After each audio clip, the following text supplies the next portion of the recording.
Today, Mhm. we're going to talk about Noah getting drunk. I'm real excited about Oh my gosh, I should be drinking with you. it. I'm drinking with you in I don't spirit. even have beers today, but I do have a margarita. I ran out of beer last night. We've got some vehicle issues this week, Right. and sometimes you're just a pioneer on the weekend. It's like you playing the Oregon Trail. You are out of beer. Like, well, I got a Mormon neighbor. I can always eat him if I need to. Okay. All That was right. the Donner Party reference for those of you who real Linda. Have to look up that too. All right.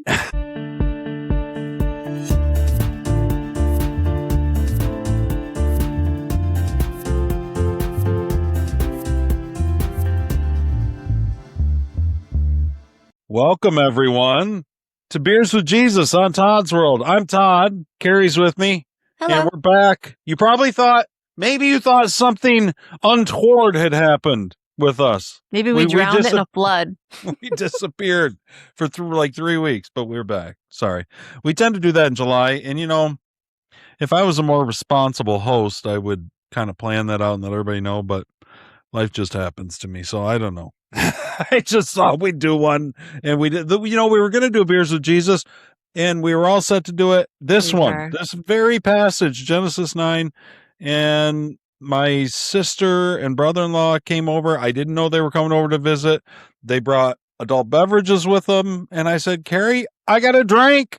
I got a drink with my sister. So we didn't. And Carrie was on her way to Michigan after that. You had a vacation up here. Great time. How was the vacation? You're up at Torch Lake again, right? Wonderful. One of the most beautiful lakes in the United States. So beautiful. Planned the polar plunge every day. That's my new thing. I just jump in every day that we're there. Yeah. But it wasn't even cold. That's impressive because cool. Torch Lake is usually cold. Oh, it is cold, but it's a spring-fed lake that's really clear in Michigan. If you look up pictures, it's huge and it's gorgeous. Clear blue-green water.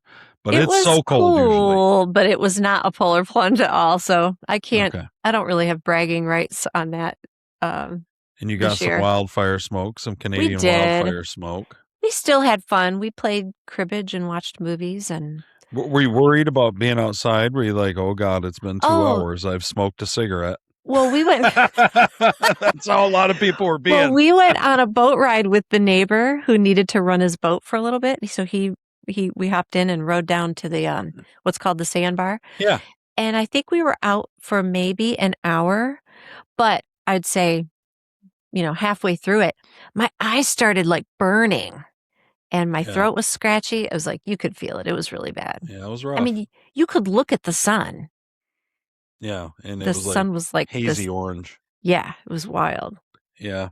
Mm-hmm. I was working outside in it for like 8-10 hours a day. Didn't bother me at all. You're just tough like that, Todd. I don't care. Well, I'm basically a first responder. I'm going out there fighting fires. Yep.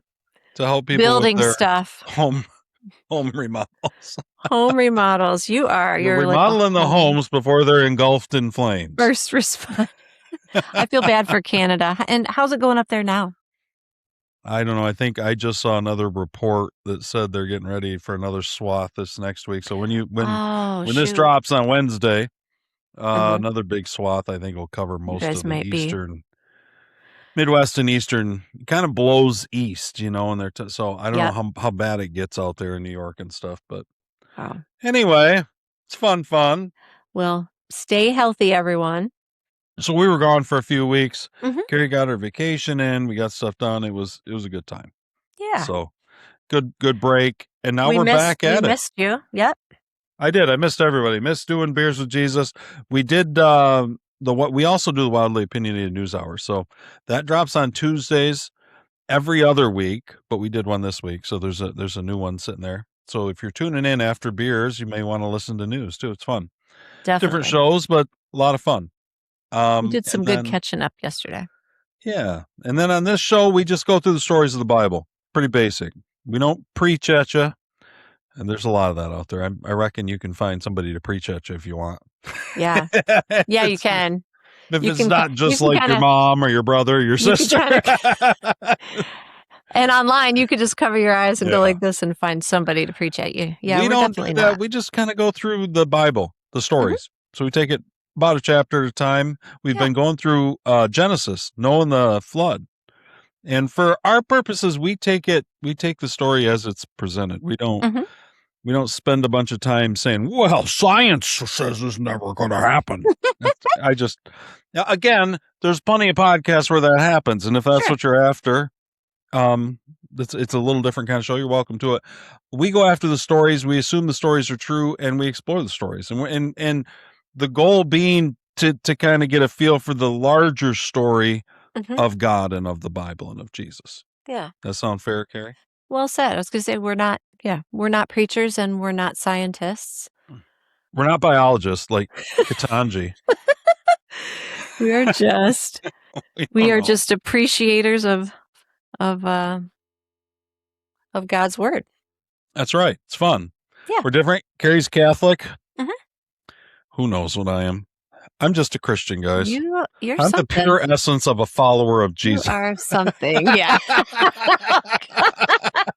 If you didn't bust out laughing on that, then you need to go and listen to us like our back recordings. Okay. So anyway, I'm mostly evangelical. But I grew up evangelical and Baptist and whatever, but so anyway, we have a little different take sometimes, but I think it all works together. So we are in Genesis 9. Yeah. Before you jump, I forgot to tell you, I evangelized a little bit. You did? To a guy at the bar. I didn't think Catholics did that. I thought Catholics were like, people sink or swim on their own, man. I don't know. There's a big freaking church over there. I reckon you can see it from your car. If you want to find out what's going on, find out. They fly or fry on their own. No, I just, I felt really bad. This guy was just going through it. And, it was. And I just couldn't help. I mean, it was so bad, all the stuff going on in his life. I said, do you pray about this? And kind of sighed and said he and God aren't on the best of terms. And I said, you know how to fix that? He said, no, how? And I said, just start talking to him again. Anyway, yeah, we talked a little bit. It was nice. He probably appreciated a very, like a very down to earth, like recommendation, which is, well, you just start talking to him. It's like if you have somebody down here that you're not like getting on the best terms with, you'll find that the more you talk to him, at some point that'll get hammered out. I agree. And usually it happens a little faster with God. He's a little easier at the hammering. Well, harder and easier both, maybe. Yeah. I don't know. But it was fun. He said, I was not expecting this in our conversation. Look at you go, Carrie. Yeah. Beers with Jesus at the bar. I like it. At the bar. Yep. It's perfect. It was good. That's what we do, guys. And today, we're going to talk about Noah getting drunk. I'm real excited about it. Oh my gosh. I should be drinking with you. I'm drinking with you in spirit. I don't even have beers today, but I do have a margarita. I ran out of beer last night. We've got some vehicle issues this week. Right. And sometimes you're just a pioneer on the weekend. It's like you playing the Oregon Trail. You are out of beer. I'm like, well, I got a Mormon neighbor. I can always eat him if I need to. Okay. All right. That was the Donner Party reference for those of you real Linda. You have to look up that too. All right. Genesis 9. We read out of the Message because I like the Message. In my opinion, the Message is the best. Just for a narrative, especially just kind of an overall narrative, the narrative thread that runs through it. I just think that Eugene Peterson did a great job with his translation. So that's my personal opinion. And hey, it's Todd's world, so that's why we read it. That's right. Come along for the ride. All right, we're going to read Genesis 9 in the Message.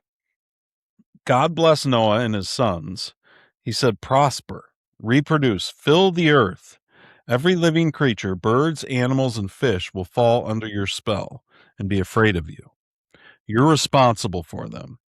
All living creatures are yours for food. Just as I gave you the plants, now I give you everything else, except for meat with its lifeblood still in it. Don't eat that. But your own lifeblood I will avenge. I will avenge it against both animals and other humans. Whoever sheds human blood, by humans let his blood be shed. because God made humans in his image, reflecting God's very nature. You're here to bear fruit, reproduce, lavish life on the earth, live bountifully. Then God spoke to Noah and his sons. I'm setting up my covenant with you, including your children who will come after you, along with everything alive around you, birds, farm animals, wild animals that came out of the ship with you. I'm setting up my covenant with you that never again will everything living be destroyed by floodwaters. No, never again will a flood destroy the earth. God continued, this is the sign of the covenant I am making between me and you and everything living around you and everyone living after you. Pretty all-encompassing, I'd say. I'm putting my rainbow in the clouds, a sign of the covenant between me and the earth. From now on, when I form a cloud over the earth and the rainbow appears in the cloud, I'll remember my covenant between me and you and everything living, that never again will floodwaters destroy all life.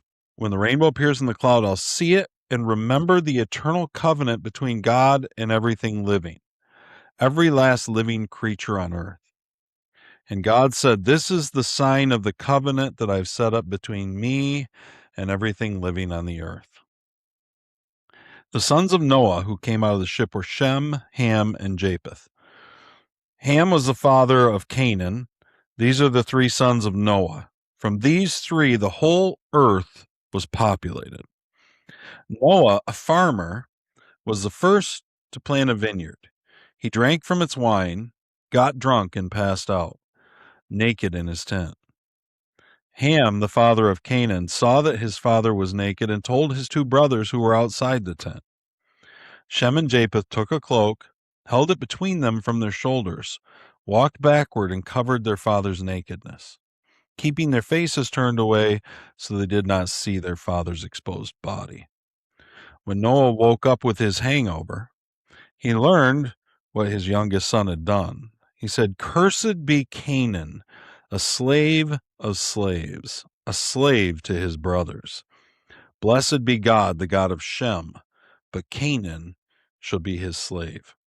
God prospered Japheth, living spaciously in the tents of Shem, but Canaan shall be his slave. Noah lived another 350 years following the flood. He lived a total of 950 years, and he died. Wow. There we go. Nice reading. Okay. What do you got, Carrie? I know we're going to unpack some stuff there, but did he get drunk by accident? We don't know. I mean, it didn't seem like it was triggered by anything. I imagine he got as drunk as he did by accident. You know what I mean?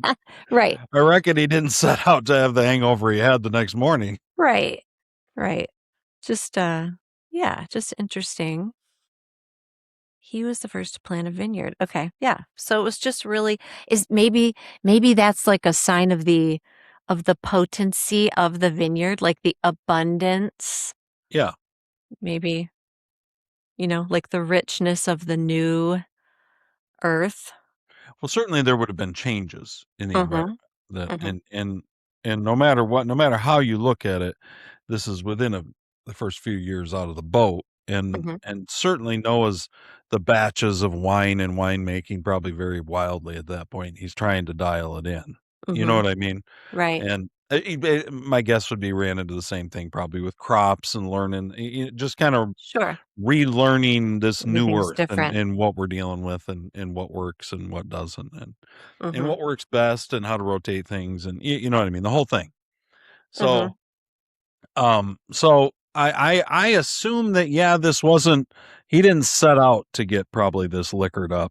Okay. Would be my guess. It's kind of funny that it's written about if it's, the way it is. But the other thing that struck me about the story is how he's naked and his sons want to cover him so that and it just reminds me of Adam and Eve and it's very familiar. Everything's changed. Everything's changed. And just like everything's changed on the earth for Noah. Sin. But there's shame associated with the nakedness and that they don't And want, there's a covering. right. So it just reminded me of that. Everything's new. It's like, oh, and he's naked. We have to cover him up. I don't know. That's what that made Even me think Noah, of. it's funny because I wanted to kind of hit this in the order that you're going on. I thought, well, Okay. let's deal with the end of the story first, and then Oh, go okay. back to the beginning Okay. where God's talking to him, because the way this is structured, by tacking this onto the end, it really kind of like it kind of leaves you with mostly thinking about Noah naked, drunk in the tent, and after all that he's been through, Uh-huh. it's an odd picture. Do you know what I mean? It is. It's really odd. And, because if we were left with God talking to Noah and his sons and the sign of the rainbow, and this is what I've put you here for, Right. like, we've got a really inspirational kind of thing. Like, we've got Rocky. Right. We've got the Rocky movie. Yeah, But it seems like the happy ending, this new covenant. It's all like, or kind of not a happy ending, but the new beginning, ending on the new beginning. but then this thing is dropped in at the end, and you're like, what the? I know. What is It happening? just I'm glad you feel that way too.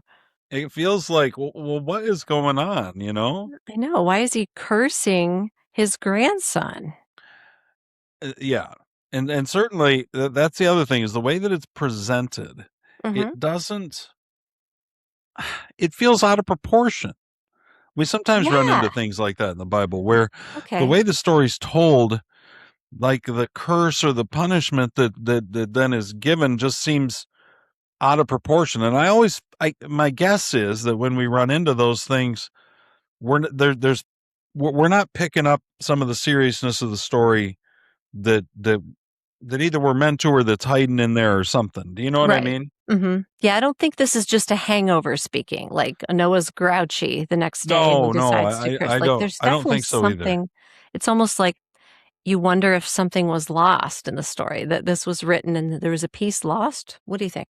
Well, I'll tell you this. The first thing I ran into is I started a lot of times when I'm doing my study, I'll go back and forth with Grok, the AI. Okay. But mostly it's my stuff that I'm concerned about. A lot of times, quite honestly, I skim Grok's response. Right.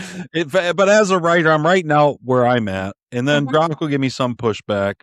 And it did Okay. on this one a little bit, because Okay. this would be a passage that people would go to and they would think, this illustrates that the drunkenness in the Mhm. Bible, that Mhm. being drunk is wrong. It may be okay to moderately drink, but getting drunk like this, that's sin. Okay. That would be a traditional take on this. And I don't believe that. That seems crazy to me. I think that's traditional in some churches. Here's what I think is drunkenness in the Bible. To me, it can only be talking about one thing, and it can only be talking about alcoholism. Basically, idolatry of alcohol. Okay. Because drunkenness and Right. gluttony are always like kissing cousins. They're always like hand in hand all the way Okay. through the Bible. Right. And clearly, Mhm. gluttony is not Uncle Tim overeating on Thanksgiving. That's not what gluttony is. Right. Gluttony And is a life given over to food, to the okay. belly. And you're also saying then that drunkenness is not Drunkenness is a life this given over to incident alcohol. that Noah experienced. Yes. It's The idea. What you'd have to go, what would the blood alcohol level be where it would go from okay to sin? I wonder. It just seems crazy to me. Okay. Crazy. I love that I perspective, actually. That's fantastic. don't That's think that helpful. God sets traps for us. I will agree that getting Mhm. drunk like this isn't ideal. It Sure. tends to be embarrassing, Mhm. and that certainly it loosens you up for some other sinning, Yeah, it'll probably. definitely So opens you're the door taking for some you're others. it's like rolling the dice at the roulette table or whatever. I mean, Mhm. you don't know which color's going to come up. Like, it could go bad for Noah, Yeah. and it did in Mhm. this one. But anyway, so I'm running into that with Grok. In fact, I got annoyed with Grok to the point that I told Grok, listen, I don't want to go round and round on whether getting drunk is a sin. I don't want to Uh-huh. feel like when I'm trying to discuss this passage, I'm constantly running into the ghost of my Baptist mother dressed up like AI. That's not my goal. That's Gotcha. kind of Yeah. so. What I had said, I'm going to read to you something that I wrote to Grok, just kind of a little bit of how I was kind of seeing the story, and tell me what you think. Okay. Just adding a little bit to it, not a ton. It's not very long, but this is just kind of how I was maybe seeing the story, and it started out with kind of where you were. That it was an embarrassing night for Noah. Mm-hmm. The wine had gotten the better of him. The batches of wine just a few years out of the ark varied wildly in quality and alcohol content. And Noah's still working on it, right? Still perfecting the ark. Yeah. And then I said this, and tell me what you think of this. But there was something off in Ham, a certain depravity of appetite foreign to his brothers. The whole family knew it, of course. Reports of Ham's excursions and perversions made their way to Noah too often. But the latest episode was far afield even for Ham. Noah had passed out, dead to the world, near the entrance to his tent, apparently with his impressive manhood out for all to see. And but it was a most unfortunate pose to come to rest in. Ham had come upon him first, and instead of helping a brother out and covering his father's nakedness, Ham studied his father, captivated by his father's manhood and nakedness. Who knows what happened in the tent before he went out to tell his brothers of his exploits, of his father's embarrassments, but his brothers took care of their father, covering him with a cloak, avoiding visual confirmation of Ham's tales. Shem and Japheth bore their father's embarrassment. You know what I mean? They kind of bore it for him by covering him up and just making sure he's set. Are you saying that Ham didn't do the right thing? Yeah. Are you speculating that? Okay. Well, clearly he didn't. Okay. I mean, it says Yeah. that Ham, the father of Canaan, saw that his father was naked and told his two brothers who were outside the tent. Okay.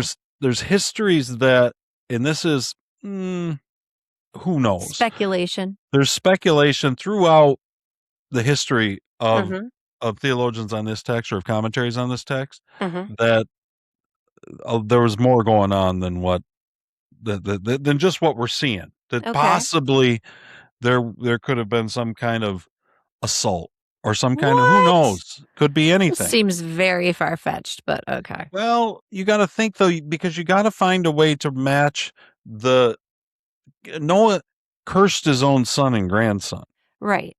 And so you got to find a way that fits. Like, what was so bad about what happened that Noah curses Yeah. Mm-hmm. them? Well, and I don't know what it is, but whatever it was, Mm-hmm. the story's presenting a difference between Ham's interaction in response to his dad's embarrassing night, Okay. and his brothers. And I mean, you Mm-hmm. don't have to question that. Noah comes out of the hangover with that. Right. His reaction indicates something, but okay. Okay. I don't know what. Okay. It may have just been, but we have to remember that everything that has happened in the world since Noah, it came over on the boat in humanity with Noah Mm-hmm. and with his Right. kids. Mm-hmm. You know what I mean? It just all of it. I mean, I can imagine Ham walking out, being like the brother. Is he the middle? He's the middle. I can imagine him being the brother who comes out and says, "Guys, you won't believe this. Like, Dad is wrecked. He's naked." Well, but that would be the most innocent. I know. And I'm it just wouldn't saying. make sense with the curse that comes on. But to mock, I feel like at that time to mock your father instead of to, look out for him and take care of him. I'm just saying. Would cause him to curse you and all the progeny that comes after you as slaves to your brothers. I'm trying to come up with something that is not maybe. as disturbing. I don't want to be disturbed. I feel like it must have been disturbing, or Noah wouldn't have been as disturbed by it, is what I feel like. All right. Okay. No, then I said, okay, this is my thing to rock. I said, when Noah came to with his hangover, Shem and Japheth told him of Ham's depraved dishonor, and Noah cursed his own son. The Spirit of God came on him, and he saw all the hell and depravity the descendants of Ham would poison the earth with. my and he gosh. cursed his son and his progeny to slavery for their depravity. And Canaan, the Canaanites, became the watchword for humanity that was a blight upon the land. The Canaanites, with their orgies and Moloch worship, where they'd sacrifice their newborns on the hot irons while the drums played and the orgies were going on. And they were just, Whoa. this was, but the thing about it is, so I think that's what Noah saw.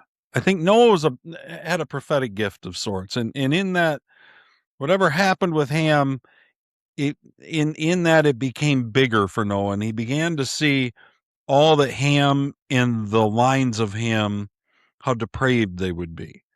And I think he was just that what comes out of him is the Spirit of God speaking to Canaan. But what's interesting is, even then, even though the Canaanites and the land of Canaan becomes this watchword for humanity that's just depraved, still, like the flood, judgment doesn't have the last word. God redeems the land of Canaan. That becomes the promised land. It Okay. becomes a type of heaven. Do you know what I mean? Yeah, I was going to say my impression of the of Canaan is a positive one, and I'm sitting here thinking, do I just have my That's wires because crossed? God redeemed it Okay. on later on, but as it began, when he's sending the children of Israel, and they're finally, after their 40 years of wandering in the desert, they're finally going in. Not Noah. Moses has just died. Joshua's leading them into the promised land to conquer. Okay. He tells them to kill them all.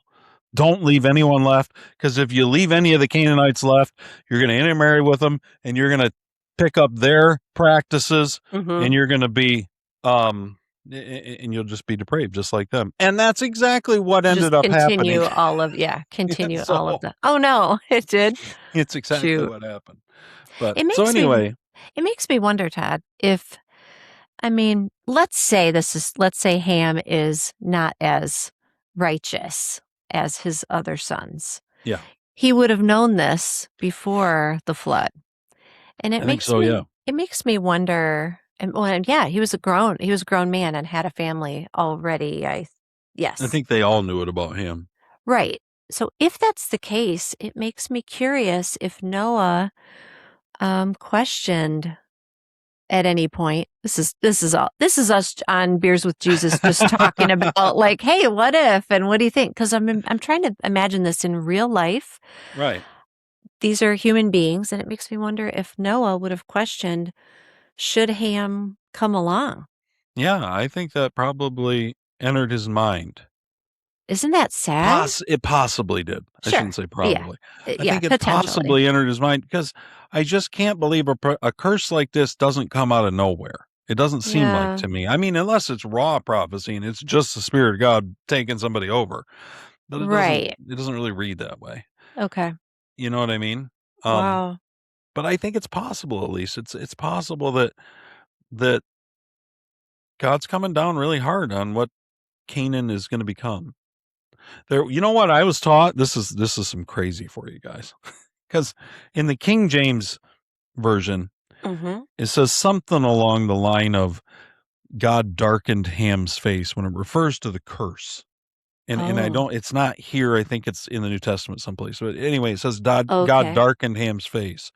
And if you look at where the countries came from, a lot of Africa came from Ham. I was taught black people came from Ham. Oh, no. Which I think is crazy, but that's what I was taught. Nuts.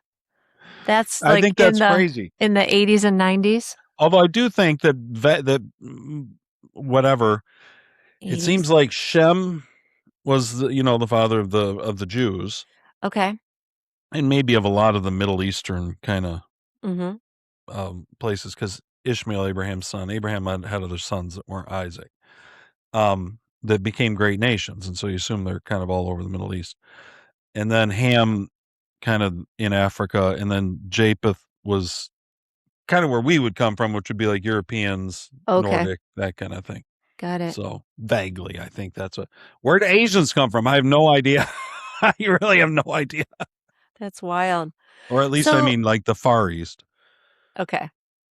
The thing that I found kind of shocking in the severity of the curse is like anyone who has siblings or has multiple kids You don't like, it's bad parental form to compare them out loud.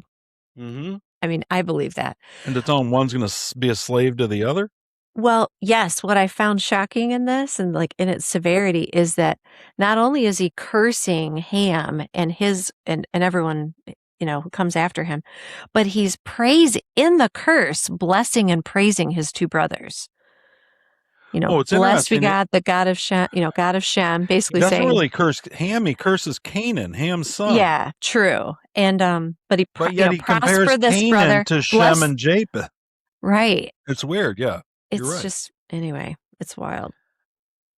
Yeah, that's So tough. I don't know what's going on, but I do think it now. If we just look at it from an overall story standpoint, Yeah, you're right. He's cursing. Sorry, he's cursing Canaan, his brother, or his son, not him. yeah. What the heck? I don't. That's why I think it was a moment of somewhat prophetic, where he's looking out and the spirits. He can kind of see all that's going to become of the Canaanite sin. Okay, so you think it was him simply revealing?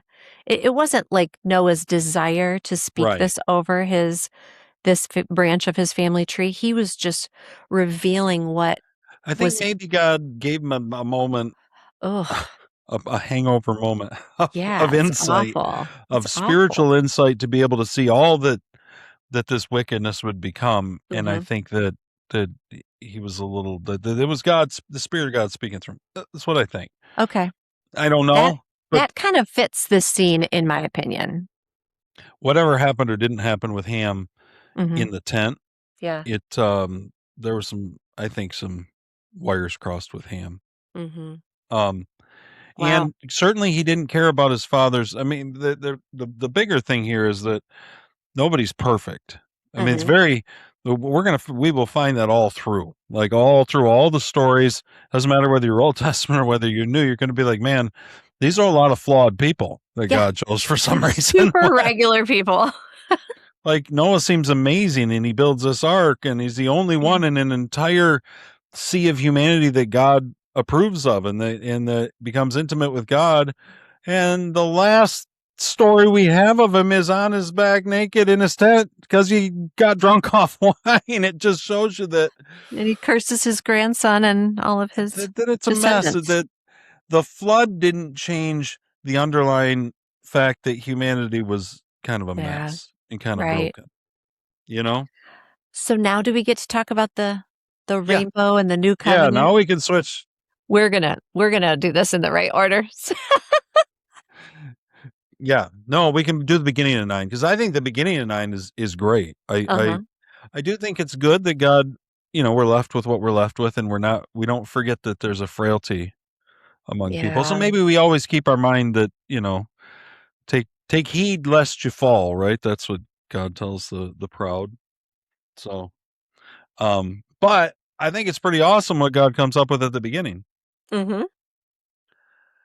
What I loved is that he starts right off again with his command. Same thing he told Adam and Eve, which is prosper, reproduce, fill the earth, just live lavishly. Yeah, you're right. It's the same, and kind of talking about all the creatures again, like he did when he first created the earth. It really is like a fresh start, just like the Garden of Eden was. To the whole thing. And clearly there's going to be a difference in the relationship between man and animals than there had been previously. I mean, now God's given man all the animals to eat for food whenever he wants. So we got our steaks and our shrimp. We got everything. That's so amazing to eat. What does he mean, except for me? This isn't a major thing, but what does he mean by don't eat meat with its lifeblood still in it? Meaning, you know what I think he's mostly talking about is the focus there is mostly on blood, the consumption of blood. Okay. Because I ran that through Grok, and I said, is there anything in modern times that even kind of comes close to this? And they said, not really with modern, because we drain everything with modern butchery. Okay, gotcha. It's mostly about the kind of pagan practice of consuming blood. Got I it. think Okay. so. It'd be like our news segment: baby's blood or no baby's blood. Right. Good segue. That drops on Tuesdays, guys. I think our latest one was Katie Couric, and we decided she's probably not drinking baby's I don't blood. She'd think look a little so. better. I'm relieved. I'm relieved she's not. That's good. So I do think it's talking about that. So you kind of your pagan sacrifices. So God's taken the Okay. idea of blood, Mm-hmm. and He's going to reserve that eventually more in the sacrificial system Mm-hmm. and as an atonement for sins. And then, of course, it's going to go into Jesus on the cross. Right. Okay. So I think that's what he's talking about there. I don't think for most of us, if we're not on Epstein's Island, I don't think we have to worry about it. Yeah. Like you're not probably drinking blood or, you know what I mean? Right. Generally. And then he reaffirms that there's that whole thing with man with kind of a distinction between man and animals. He reaffirms that man is unique. The uniqueness of man is being created in God's image. And he's going to hold either animal or humans accountable. Either he is or we are. And that's true. That has happened. Like if you have a wolf that goes haywire and starts killing people out west, they hunt down the wolf and they kill it. They do the same thing with lions or bears. Right? You get a wild animal that gets a taste for man flesh. Yeah. They kill it. Right. Just like we do with theoretically we do with people. I mean, I don't know. This would be one of the primary beginnings of capital punishment, like a proof text for capital punishment. Well, it's interesting though because he says, "I will avenge." God is saying that. God's saying that God will avenge it. But then he says, "Whoever sheds human blood, by humans let his blood be shed." You know what I mean? And so it's like God's going to avenge it, but He's going to avenge it through human government. I think is the idea. In other words, it's not just vigilante justice. Sure. You know what I mean? I think the argument could be made there. But I feel like God wants to do that himself. And He does a lot. I think we have to trust that God, most of it, when it says that, it says vengeance is mine, says the Lord. Right. That most of the time it is God. The ultimate source of justice is God. We try down here, but we don't do a great job. But we do better than, there's times where it's better than not, obviously. So in the movies it's fun. In real life it's kind of like, it's tricky. Different sides to the stories, Yeah. So I think the most important verse in the whole thing, this whole passage, to me, is when he says, "You're here to bear fruit, reproduce, lavish life on earth, live bountifully." Now, part of that is have kids and have a family. Part of that, but I don't think that's all of that. I just think I think that's the most on the nose obvious thing. Right. And it's true that the more kids you have, the larger family that you have, the more people you have to hopefully bear fruit, to live lavishly. You know what I mean? It's multiplication, which I think is what God's after, is multiplication. Yeah. But it's not just multiplication of kids, it's multiplication of faith. It's multiplication, I think, of the gifts of the Spirit. We're here to bear fruit. Right. To glorify Him in our bountiful living and lavish living. Yeah, but to live lavishly. Like, I think God, when people get stuck on this, we got a list of rules and we got to do this and this is what following God's all about, I think He's like, no. Right at the beginning, I told you, I want you to live lavishly. I'm trying to direct you on how to do that because you don't know the best way. Your instincts are all kind of upside down. You're going to think you're going to go one way to live lavishly and you're going to find that's all empty. And I'm just telling you, this is the way. You know what I mean? But I mean, you're talking about like holy lavish living. Well, I think in general, like, I'm going to go to Galatians. Galatians 5 is where it talks about the fruit of the Spirit. Okay.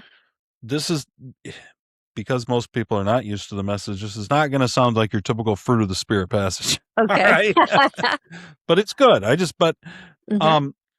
But I'm gonna start out. He says,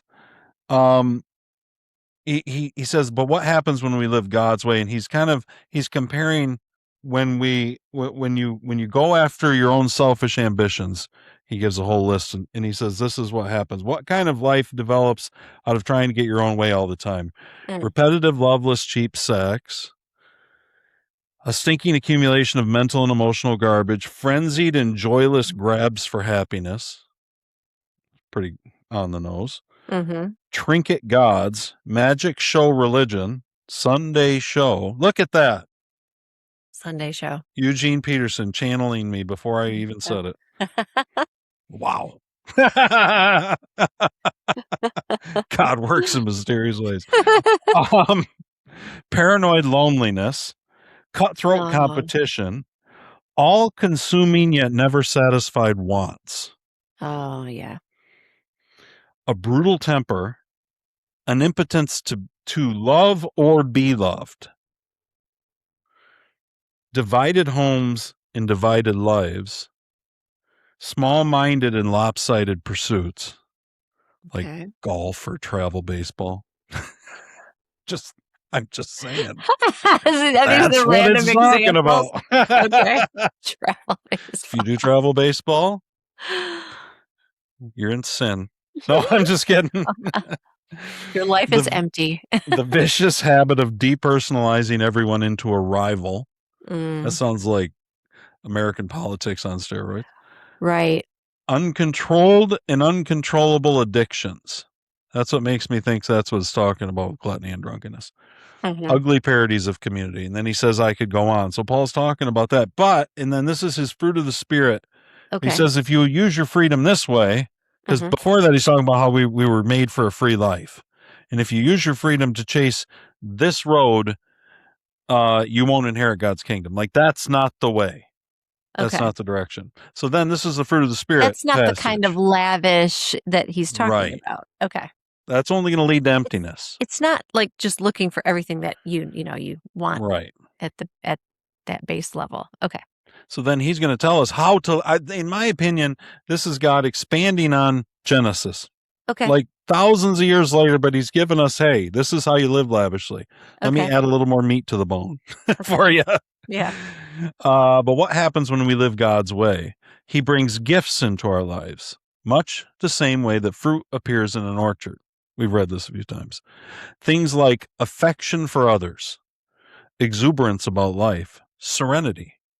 We develop a willingness to stick with things, a sense of compassion in the heart, and a conviction that a basic holiness permeates things and people. We find ourselves involved in loyal commitments, not needing to force our way in life, able to marshal and direct our energies wisely.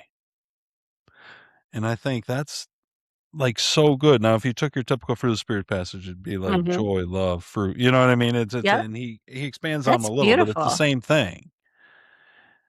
And in my opinion, I think that's what he's talking about. I think that's what God is calling us to. He's calling us to more, not less.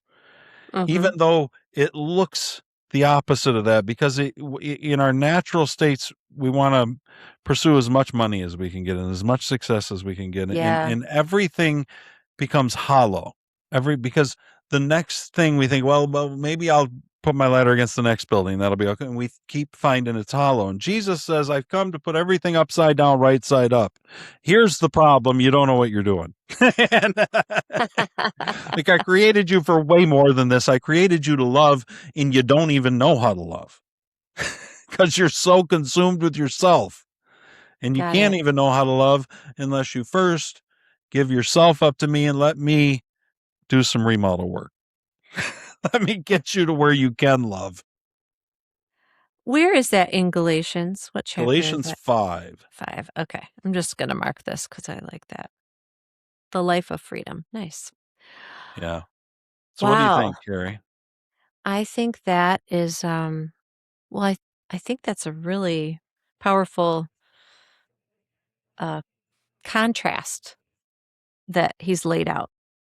And I feel like it's so relevant today. It's really easy. And I suppose people can say this all throughout history. We hear a long time ago, 2 generations ago, old people were saying, "Kids, everything's just moving so fast." And. So maybe it's always the same, but I do think it's simple for us today to look at the things that we're distracted by and the things that we are just drawn to and the way we spend our time, like, so easily. I think it's Yeah. very easy to see that in that list And that it you gets just all out shared of in balance. Galatians. It does. So now I'm trying to connect it here with this, um, and what you're saying is When he says you're here to bear bear fruit, fruit. reproduce, lavish life on the earth, and to live bountifully. I think all Yeah. Paul's doing is he's putting a little muscle on that bone, on Mhm. that skeleton. Do you know what I Right. mean? He's giving us a little more. He's saying, listen, let's Mhm. put this into how's this look in the Christian life to live lavishly? Because that's what Mhm. Jesus called us to. He called us to life, and life more abundant and free. There's a Mhm. hymn, I think, that says that. Oh, okay. Chuck would be sad that I don't remember off the top of my head. Aw. Send the title, Chuck. Well, and this is the perfect time for him to remind them of that because obviously everything was screwed up. God Yeah, said, no one's living the way that I made them for. And right. so he flooded the earth, destroyed everybody except a few. And he's like, "All right, let's, take 2. Yeah. Let's try this again. This is what I want you to do." But his purpose is the same. Right. Multiply, reproduce, Mhm. make your life should end bigger than it starts. Maybe is a good way to think of it. You should Mhm. touch more people. There should be more people who think, I'm glad they were alive. I'm glad they touched me. I'm glad they cared about me. You Mm. know what I mean? Mhm. And in that way we multiply. Like that guy at the bar, and they could be in like the most innocent, like not innocent, the most small, like just Mhm. kind of drive-by ways, like the drive-by Right. media, like you did at the bar, where Yeah. it's just like a small drive-by. You don't know where that seed goes, but you Right. trust that God takes the seed. That we're not responsible for what happens with the seed. We're just responsible for the scattering. Right. And to care enough about somebody, which is what you did. The only reason you share that with somebody is if you actually care about them to some extent. I mean, a little bit. Right. No, I Like totally you've did. listened to them enough to think, I Right. care about you, and you're screwed up. I don't know. Well, and You it's gotta and turn around, dude. well, I was gonna say he's in a bad place. He's in a bad place, so it's like, do you pray? Obviously, I don't like plunk down next to guys at the bar and be like, "Hey, do you pray? Are you Yeah. you know Jesus?" I really don't do that. But but I realized after that conversation, it was uh it was just the right place to start because Yeah. obviously, So, How else would you well, seek God? I mean, that's it. Like you're right. basically telling them you need to go knocking. You need Yeah. to go knock on that door for a Mhm. little bit. See if you can Yeah. find anybody back there. You know what I mean? I And thought about Jesus the knocking when I said it too. I was like, yeah, I don't wanna be dramatic and But be like, that's basically what you're saying. I mean, in mhm, so many words, when you tell it somebody to pray, is. you're saying you need to seek God, because if you seek Mhm. Him, you might be surprised by what you find. Right. You know, He's not gonna turn a cold shoulder, like, because 'cause you're not on right? good terms. Like, it's so easy. I But mean, that's just a small example yeah. of a small seed Mhm. that is still multiplication. Maybe Right. we never That's know. cool. We just True. never know. And I don't think we will know a lot of. I think that we a lot of the seeds we plant. This could be even with people close to us. It could Yeah, be I think years so too. before we see. There's so many times that I think, and this is people don't respond to this well, but so many times I think the answer is probably just you probably just ought to pray about that more. But Right. nobody wants to hear that. And I don't I want to hear it know. either. I feel the same way, but I think if we actually understood, if we had some concept of how much change we can actually affect with prayer, I Yes. think we'd be astounded. I You know think what I so mean? too. Well, and you're Compared a to all prayer. our, you know what I mean? And you're a praying person. Yeah, but I mean, it's still like there are certain things you don't really take into the prayer, like that you I don't that you don't know. present. No, there isn't. But Okay. it took me a while to get there. Okay. Long time to get there. Yeah. Quite a twisted, bumpy road, gravel road to get there. I Was always not marvel. smooth. Yeah. I always marvel at the times when I'm struggling with something and someone will ask, my mom will ask or whatever, well, are you praying about that? And it's like, oh my gosh, like I pray about all this stuff and it's like for some reason I hadn't yet taken this thing that I'm struggling with too. So it happens. I'll sometimes just forget, Sometimes I'm like, no, things and are I'm just like in separated. my tent naked. I'm like, call me tomorrow. Who am I cursing when I come out of this tent? That's terrible. Let's try again tomorrow. So he Oh. really emphasizes multiple times that he is never going to destroy the earth Yes. with floodwaters. Yeah. Yeah, Again, he will destroy it very probably with fire. specific. Right. But it is encouraging that every time it rains, because I do think that I think that would have been in you. If you'd have gone through the flood, I think every time a thunderstorm kicked up, you might have been like, holy shit, where are we going now? Dad got drunk again. This might be it. Head to the boat. Is that door still shut? Right? What'd they do with the ark afterwards? Did it just sit there? Was it just yeah, I reckon they couldn't do all that. I mean, it's possible that they used parts of it, that they I always think, well, why wouldn't you salvage some timbers and things for Right. It depends. If it came to rest on a mountain and then you're moving down, you know what I mean? There's a lot of logistics that we don't know. True. So, but yeah, I think that that it's encouraging that God, after something like that, is like, listen, from now until the very end, it's going to go on just like this. You don't have to be looking behind you every second thinking, oh, maybe the flood is this time. Like when the rain goes on a little long, you don't have to. Because as they had kids, they must have told the story. Oh yeah. I mean, this is like, this story was passed down. It makes me wonder if there's something, that we feel kind of an awe at like a massive thunderstorm. Like there's something in us that's like in awe of that. And I wonder if genetically it goes all the way back. You know what I mean? Like, sure. Like part of us just knows that was one hell of a storm once upon a time. Right. Like it changed everything. Have you ever been in a hurricane down south? No. Or on the East Coast? Okay. I've heard they're bad. It's pretty, but it is also awesome. Like there are people who, Steve was like that, and he just wanted to go out and like be in it. Like he wanted to go to the beach and, There's something about the sheer power that's. Yeah, totally. Like, you're awestruck by it almost. Awestruck completely. It's wild. It's just, it's not safe necessarily, but you are also just and it's so curious about it. It's the same environment that you're in all the time, and all of a sudden it's just whipped up to a frenzy. You know what I mean? Yep. It's wild. Yeah. Anyway, I think we did pretty good. I think so too. Live lavishly, guys. Seek God if you haven't. If you're lucky, you might be next to Carrie at the bar and she'll remind you. I'll remind you. I want to ask one other thing. Go ahead, or Carrie. talk about one other thing.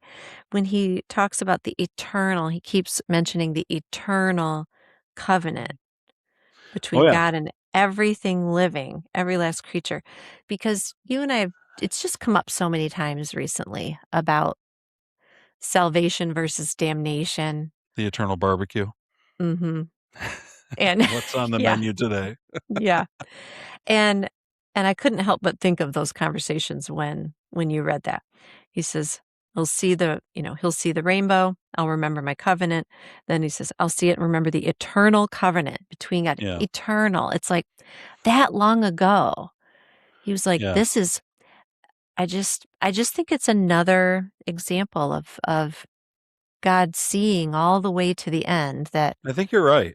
That we're his children. And I think well, and the other thing is that I think that as we progress, in other words, once we get to heaven, to use the jargon that's thrown around so much. Whether it's true or not, I don't know. But in the next phases of the journey, eternal life is to know God. And I still think the whole point is bearing fruit, living lavishly. Even as we move on, we're learning to live more lavishly in God, if that makes sense. We're learning to bear more fruit in God. And I know that we can't imagine how that works exactly once we take it out of this realm, and we don't have to. All we have to know is that it seems like prosper, reproduce, multiply in Eden, prosper, reproduce, multiply after the flood, that's what God wants of us. And I don't think there's any reason for that to change. I think that when Jesus comes, he finally makes it possible. He says, listen, you've tried and you wanted your own thing. You wanted to try a king. You wanted to try a law. You wanted to try a priesthood. You wanted to try all these things. But let's do it this way. And he enables us to live lavishly, to enter into life. In the word was God, and the word is life and light, and we enter into all of that with Christ. And so I think it's that's the continuing thing. We were created for more, like that song that's out there, Made for More or whatever. Oh yeah, it's a worship song or something. But you're right. That's exactly right. Love that. Yeah, and I agree. I think there's a point there that goes to what you said, which is what we constantly keep seeing is that judgment doesn't have the last word. Right. So we'll see. That's God what we've seen so far. For more. Yeah. I suspect that that'll carry on. I suspect that that's part of God's eternality, the eternal covenant of God with humans, is that somehow judgment doesn't have the last word.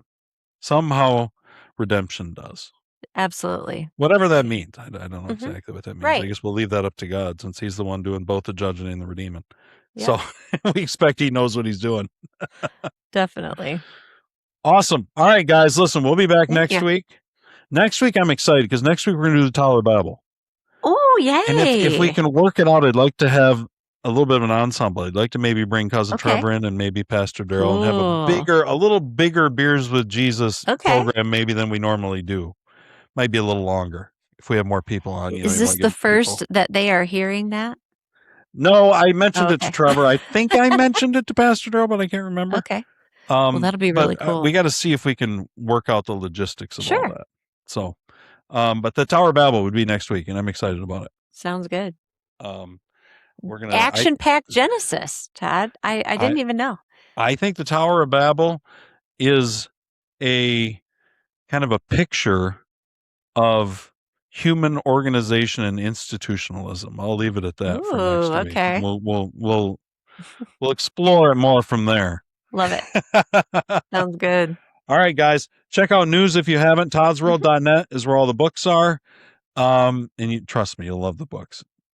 Check any of the books, but Witness is great. Insurrection, oh my gosh, great. Yeah. So, and I'm working on a new one that should be out soon. So, yay! All right, guys. Carrie, thanks for joining me today. Thank you. This was great. All right. Check out news if you haven't, guys. That's out there at Todd's World, and we'll catch you next week. And subscribe, send clips to friends, do all the things that help us. Do. You know, because you want to help us. Why wouldn't you? We just told you you're fine to drink. Even get drunk if you want. Join us. Where else can you find that kind of Christian talk? It's fabulous. One of a kind. All right, Carrie, have a great week. You too. Bye.